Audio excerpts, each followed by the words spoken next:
Welcome again in class 9th SST unit first history digital class part second. मेरे प्यारे बच्चों, आप सभी का आज हिस्ट्री फर्स्ट चैप्टर के सेकेंड पार्ट में स्वागत है। In first part we are discussing on the point of social setup, and also under of the social setup we discussed about of the society which classified or divided in three classes: first, second and third. In this way, first estate and second estate discussed with you. Our next class of the society, third estate. The third estate is an important section of the French society.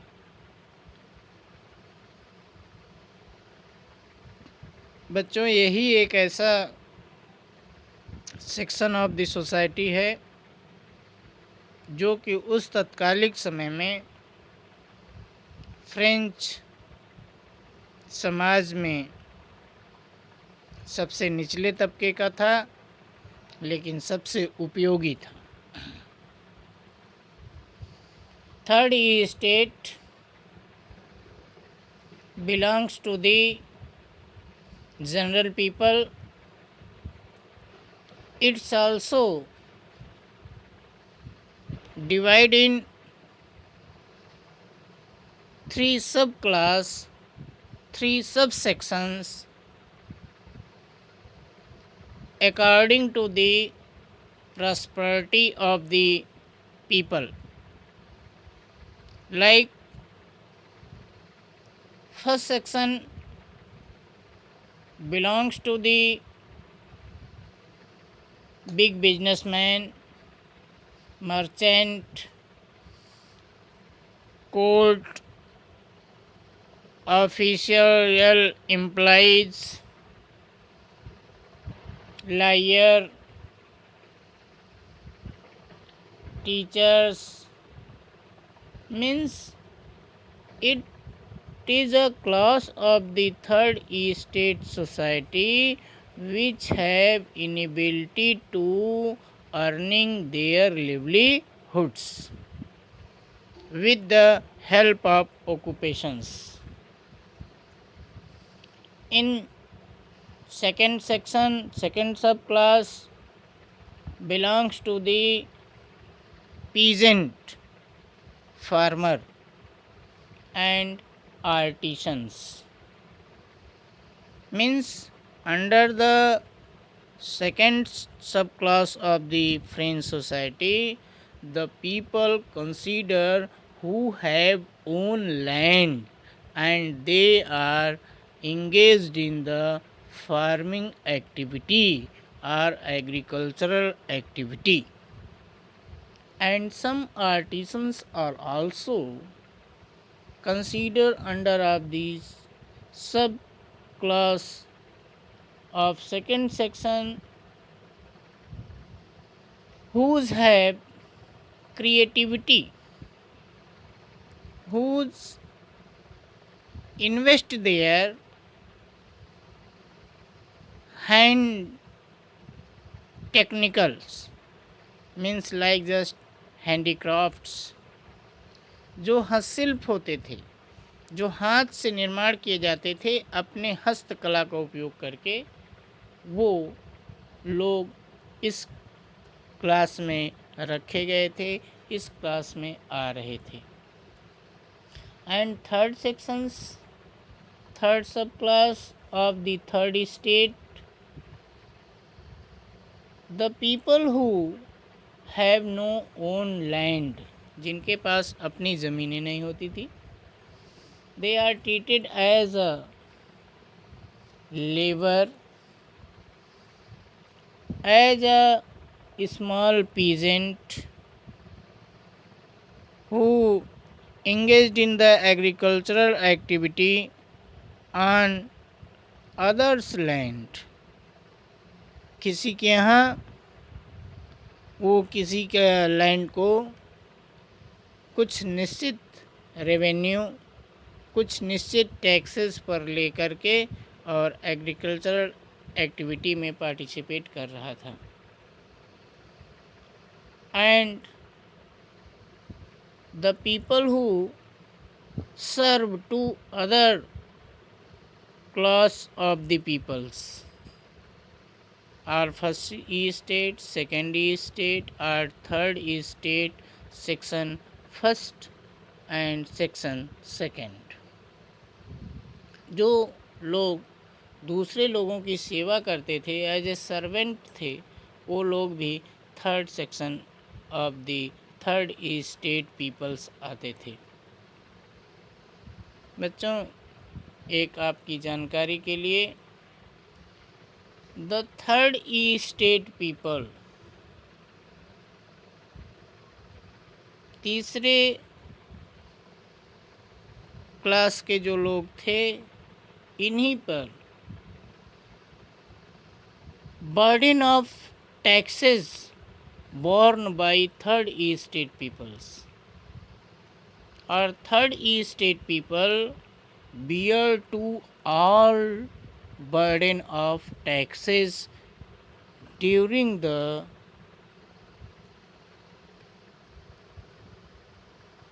Bourbon family ruling in France.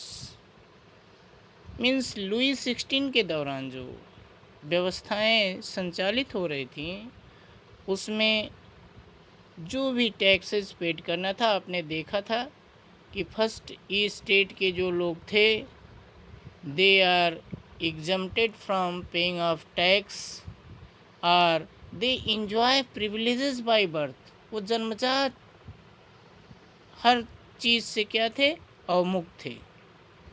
And second estate people enjoy feudal privileges। First and second state peoples free to paying of the taxes। Only third state people paid to all types of taxes which imposed by the Bourbon family emperor or Louis 16। जो भी Louis 16 के द्वारा impose किया गया taxes है, उसको भरपाई करने का काम कौन कर रहा था, थर्ड स्टेट पीपल कर रहा था। जैसा कि अकॉर्डिंग टू क्लासिफिकेशन आपने देखा कि थर्ड स्टेट में section first can be survive in the society due to they are based on the different type of occupations. लेकिन सेकंड और थर्ड सेक्शन जो है, ये डिपेंड करता है अपने लेबर पे। स्थिति बड़ी ही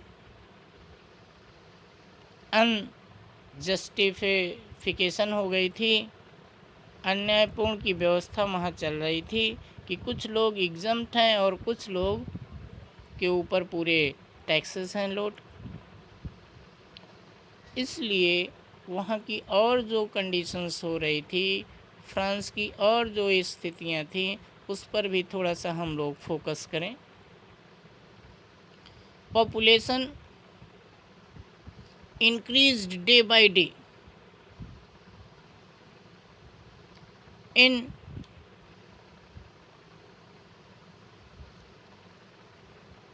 rapid positions।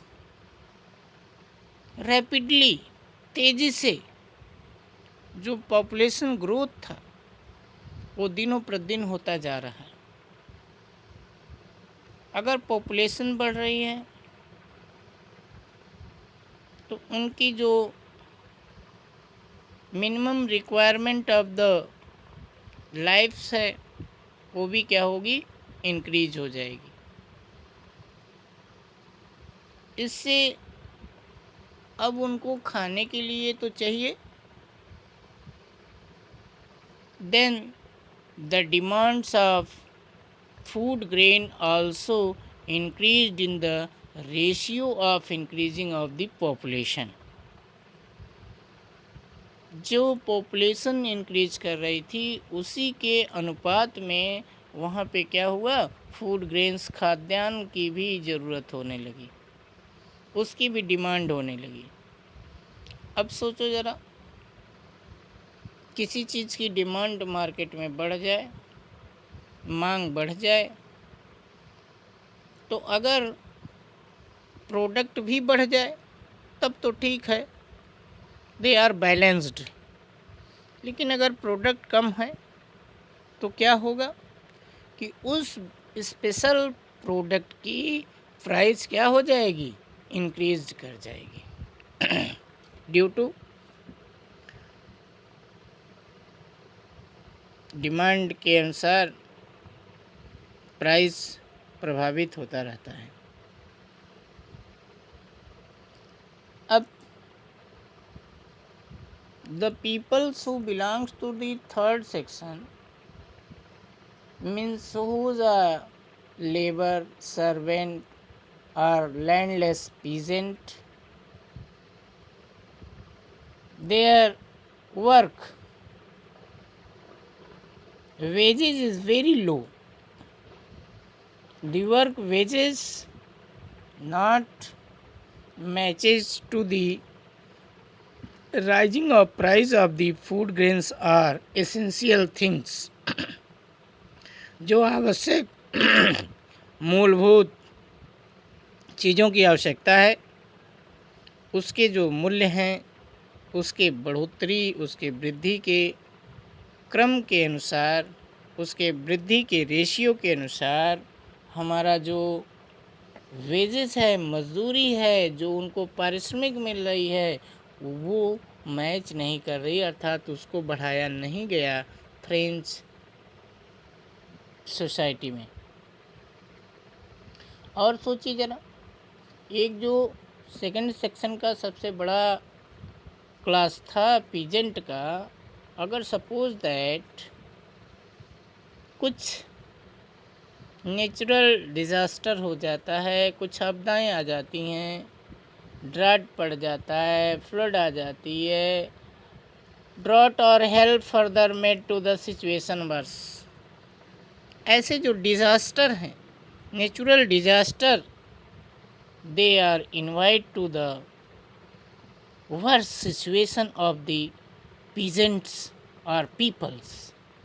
सूखा पड़ गया, प्रोडक्शन जो एग्रीकल्चरल प्रोडक्शन है वो इफ़ेक्टेड हो गया, अब उनके सामने लिवलीहुड्स की भी समस्या आ गई, जीविका की भी समस्या आ गई। And then after demand of the food grains increase day by day, population are rapidly increasing positions, then a single bread piece wanted by more and more peoples। एक रोटी का टुकड़ा हो और वो अगर 10 भूखों के बीच में फेंक दिया जाए तो क्या पोजीशन होगी, सोचिए ज़रा। ऐसी कंडीशंस हमारे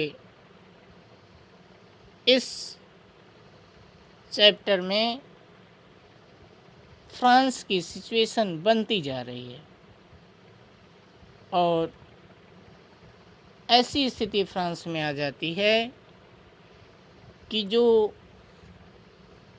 फूड ग्रेन्स है बिना खाए तो कोई रह नहीं पाएगा ना, वो सभी लोगों को प्रॉपर मिल नहीं पा रहा है। और in French society facing a problem which known as a subsistence crisis। इसी के बाद जब सोसाइटी में लोग देख रहे हैं कि some peoples are privileges exempted, they have no any fears of the taxes, and in other hand they have right to extract of the taxes from the other peoples। वो एग्ज़ाम तो हैं और साथ साथ अन्य लोगों से जो टैक्सेस वसूल करने का भी उनके पास एक तरीके से अधिकार है। तो जो middle class of the French society थी, दे डिमांड्स टू प्रिविलेजेस, वो भी डिमांड करने लगे कि हमारे में क्या कमियां हैं, हम क्यों नहीं प्रिविलेजेस हैं, हम क्यों नहीं अमुक्त हैं, हम क्यों नहीं एग्जम्प्टेड हैं, हमें भी चाहिए, हम क्यों देंगे। और ये जो आपका सोशल स्टेटस और सोशल और economic order of the society है, इसमें आप क्या करिए, चेंजिंग करिए। The such type of voices arised in the French society, ऐसी आवाज़ें अब फ्रेंच समाज में उठना शुरू हो गई। And the such type of demanding responsibility depend on the first section of the third estate peoples।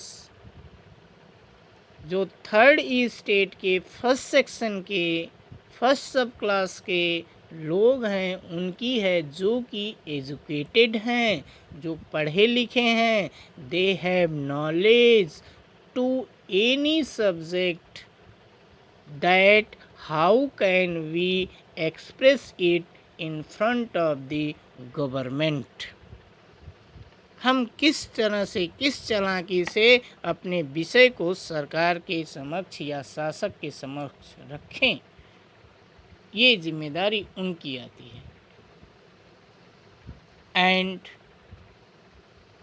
This type of demanding creates a new ideology in the French society that if they are practiced to some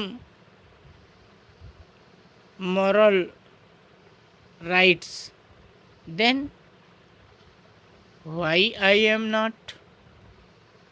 अगर एक व्यक्ति कुछ अपने नैतिक अधिकारों, नैतिक कर्तव्यों का निर्वहन कर रहा है, तो आखिर मैं क्यों नहीं, मुझे भी करना चाहिए, मुझे भी वो राइट्स होना चाहिए। और इस तरीके से ये एक नई आइडियोलॉजी फ्रेंच सोसाइटी में क्रिएट करती है, किसका, फ्रीडम का, हम भी स्वतंत्र हों, राइट टू इक्वलिटी का, समानता का अधिकार, और समानता या अपॉर्चुनिटी मीन्स जो हमें समान अवसर प्रोवाइड कराया जाए, जो अगले क्लास ऑफ द पीपल्स को है वही हमें भी मिला जाए। Means demanding of the privileges create new ideology or spread new ideology in the society which based on the freedom, equal law and opportunity among the French people, French society. और इन्हीं दोनों की बात जो फ्रांस की condition होती जा रही है उसमें एक नए सब थीम हमारे पास आ रहे हैं, द आउटब्रेक ऑफ रिवॉल्यूशन।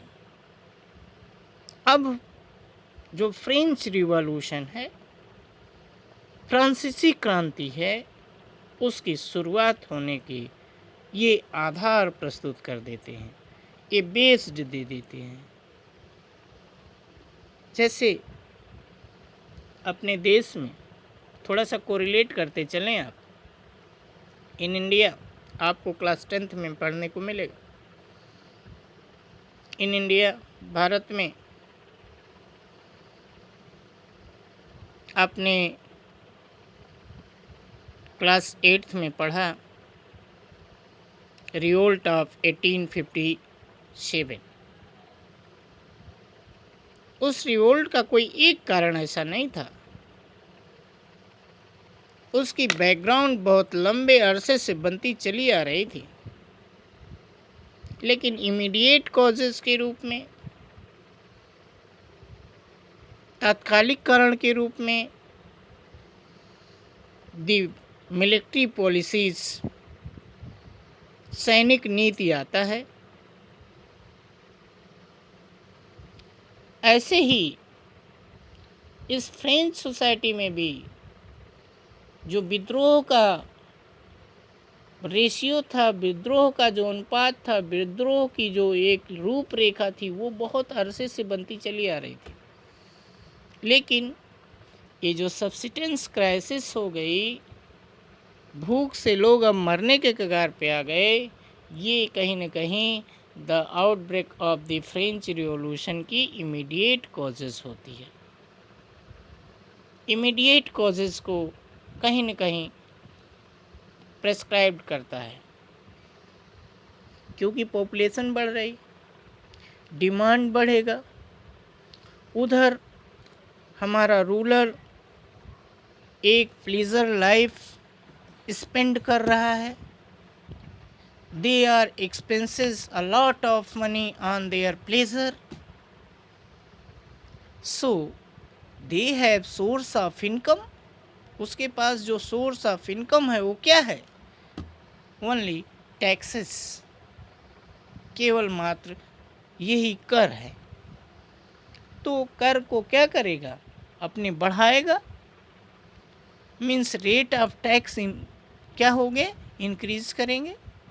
और इन अदर हैंड दूसरी तरफ peoples, citizens are not in condition to paying of the burden of taxes,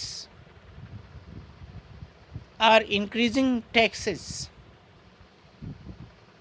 जो व्यक्ति अपने खुद की जीविका का प्रबंध नहीं कर पा रहा है, वो किस तरीके से इनको टैक्स दे, और उसमें भी आपकी जो टैक्स रेट है वो इंक्रीज कर रहा है, तो कैसे देगा?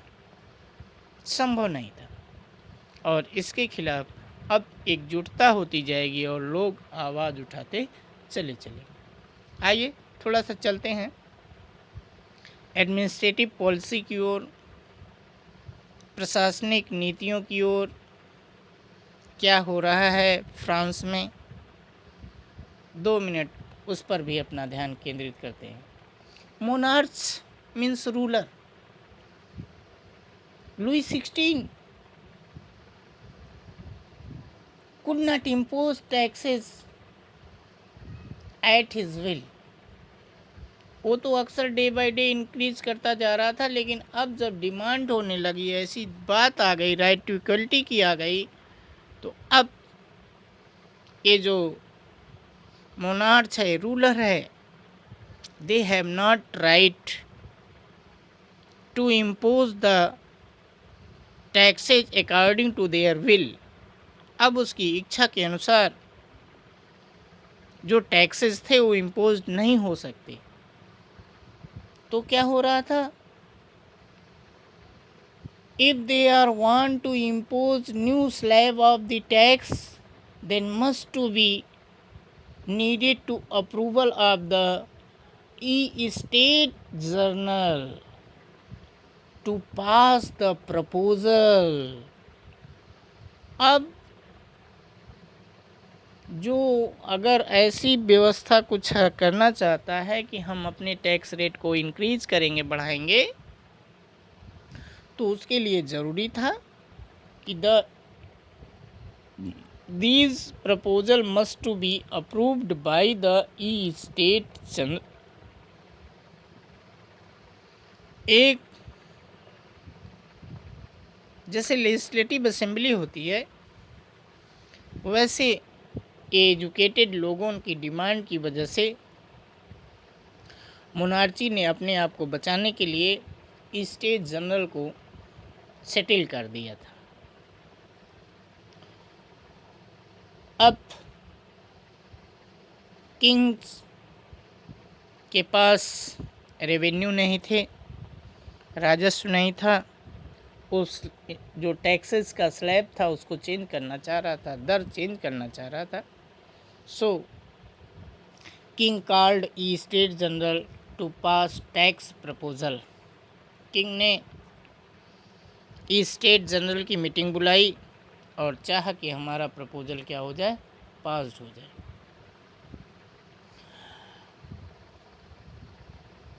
ई state general make a law for the voting on the proposal that one state voting one vote, कि एक ही स्टेट एक वोट करेगा। तो जो फर्स्ट टू स्टेट है, they are exempted to paying of the such type of taxes. They क्या हो जाएगा ये लोग तो ऑटोमेटिकली लुई 16 या किंग के फेवर में हो जाएंगे, क्योंकि हमें दर से कोई लेना देना नहीं, हमको ही तो उसका फ़ायदा मिलना है। Then third estate walk out. Third estate उस मीटिंग का बहिष्कार कर देता है और बहिष्कार करके डिमांड करता है, no, the voting are not based on the estate, voting must to based on the member, means one member one vote. ऐसे में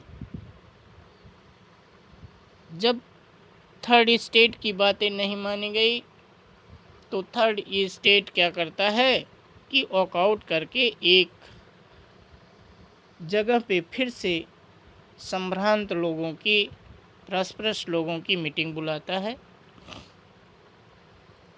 वो प्लेस होता है टेनिस कोर्ट, और आगे की जो प्रक्रिया बनती है, third state met an indoor tennis court in Versailles.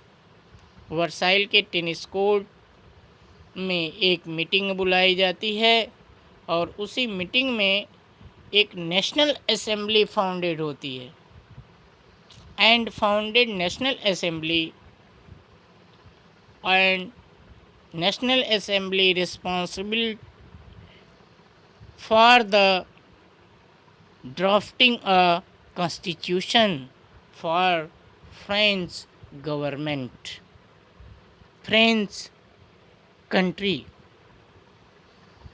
उस नेशनल असेंबली की लायबिलिटी होती है कि एक कॉन्स्टिट्यूशन को ड्राफ्ट करे, कॉन्स्टिट्यूएंट करे और वो फ्रांस में इनैक्ट हो।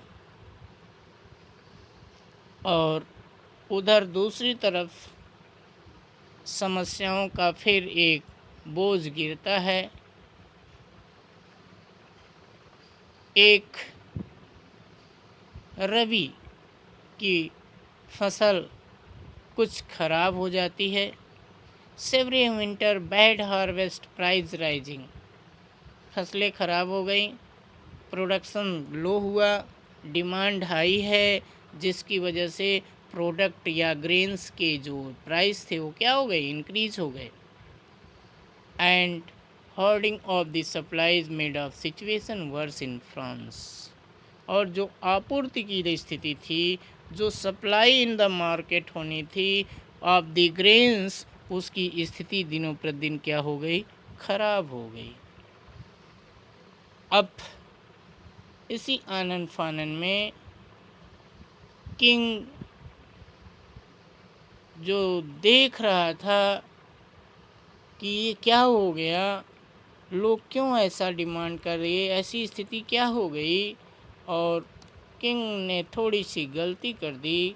किंग ने ऑर्डर किया, suppressing agitating crowd led to storming of the storming Bastille on 14 July 1789। वहाँ लोग ने अपने डिमांड के लिए, एक भीड़ जुट गई थी, एक लोगों के एकत्र होने की वजह से समस्या आ रही थी।